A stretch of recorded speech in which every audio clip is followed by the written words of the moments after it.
Бул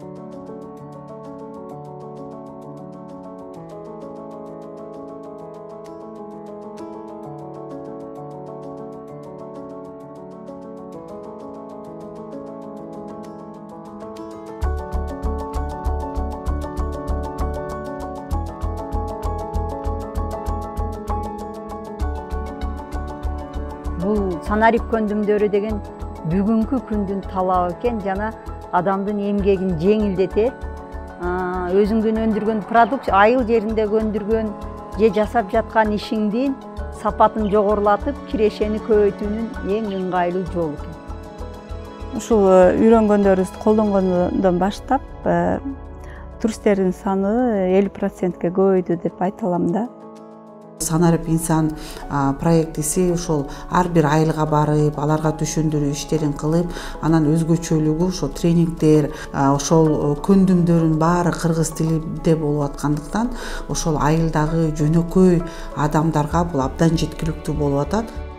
Санарип инсандан мисал үчүн бизде Pinterest'тен өзүңдүн идеяңды кошуп чыгарсаң болот экен, ошонусун мага көргөзүп беришкен да, мага ошонусу жакат. Кандай колдонуу боюнча интернетти, кандай сүрөткө тартышты, жасаган буюмдарыбызды кандай сүрөткө тартып интернетке чыгарышты, ошолорду окудук. Мисалы европалык туристтер көбүнчө Booking.com аркылуу келишет экен. Booking.com кантип катталып, ал аркылуу кардарларды кантип табуу керек, өзүбүздүн конок үй жөнүндө кандай маалыматтар жайгаштырыш керек жөнүндө ошо санарип инсандан үйрөндүм. Ошондой эле андан тышкары Facebook, Instagramда дагы кантип пост чыгарыш керек, сүрөттөрдү кандай жайгаштырыш керек, алардын түбүнө сүрөттөлөрдү кантип жазыш керек, хэштегтерди кантип колдонуш керек, SEO оптимизация, ошолордун баардыгын санарип инсандан үйрөндүм. Буга чейин биз кыска эле билсек, ошол санариптен кийин кадимкидей кирип, көрүп, кай жактагы уюмдар кандай экенине чейин билебиз да бүгүнкү күндөчү.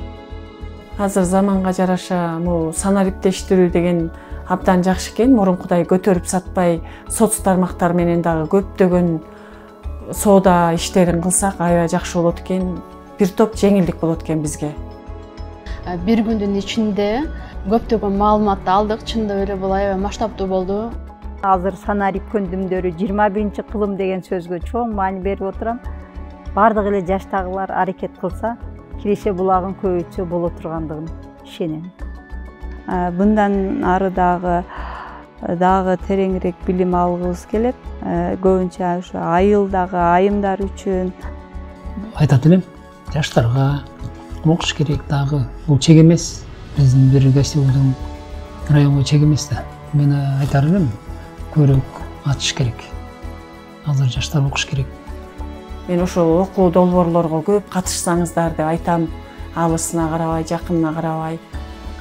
Ошолордун пайдасы бизге абдан чоң.